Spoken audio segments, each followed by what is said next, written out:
Oui, alors les propos de mon point de vue sont exagérés, puisque la commission PEST n'est pas dans l'impasse.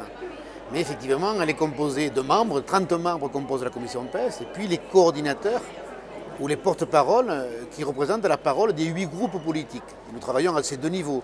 Et effectivement, dans l'équipe des coordinateurs ou des porte-paroles, il y a un équilibre droite et gauche. Et vous dire ici que les représentants des différents groupes politiques n'ont pas la même vision sur l'avenir du protocole pour les pesticides, je ne vous surprendrai pas. Donc il y a des discussions et effectivement en termes de voix, on est à égalité de voix dans le groupe des coordinateurs.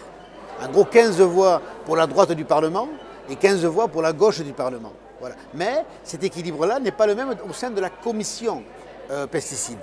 Donc ce que nous ne parviendrons pas à trancher dans le groupe des coordinateurs, nous le trancherons en commission pesticides.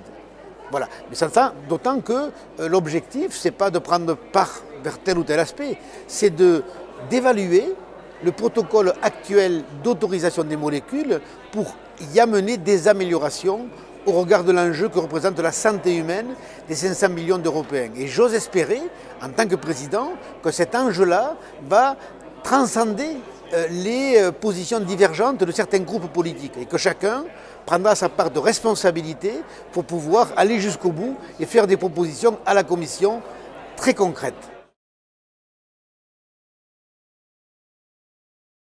Ce temps-là a été important puisqu'il nous a permis de mieux comprendre la situation et le rôle de l'agence européenne. L'agence européenne, elle est sous, je dirais, les directives finalement de la Commission européenne. Et si je dois aller très vite par rapport à ça, nous sommes allés dans le détail de l'investigation. Et il apparaît vraiment très clair qu'il faut intervenir dans un grand nombre de secteurs par rapport à l'autorisation des molécules. En fait, c'est une raquette de tennis avec beaucoup de trous finalement. Et nous sommes en train d'essayer de voir quels sont les trous dans la raquette pour y amener des réponses concrètes. Premier élément, c'est l'industrie. L'industrie, il semble que dès le départ, il faille que le cahier des charges produit par l'EFSA et donc par la Commission soit beaucoup plus exigeant au regard des études produites par l'industrie sur les molécules. C'est l'étape initiale. Seconde étape, c'est le fait que l'industrie choisisse son État membre rapporteur, c'est-à-dire l'État qui va commettre l'étude sur une étude faite par l'industrie.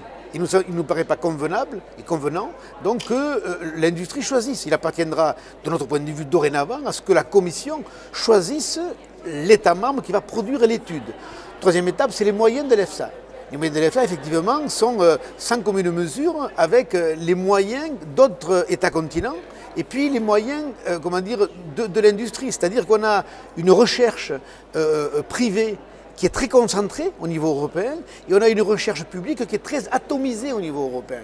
Puisque nous avons 4 agences européennes, puis nous avons un grand nombre d'agences dans les États membres de l'Union européenne. Et qu'il nous paraît évident qu'il faille à minima mettre en synergie ces moyens de la recherche publique et à optima mutualiser la recherche publique pour que les moyens dédiés soient au moins à la hauteur donc, de l'industrie.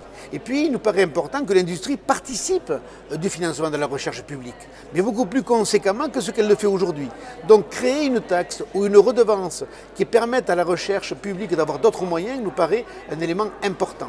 La question importante qui a été levée, c'est la question des conflits d'intérêts. Oui. Je crois qu'aujourd'hui, en cette matière-là, il y a aussi des progrès à faire.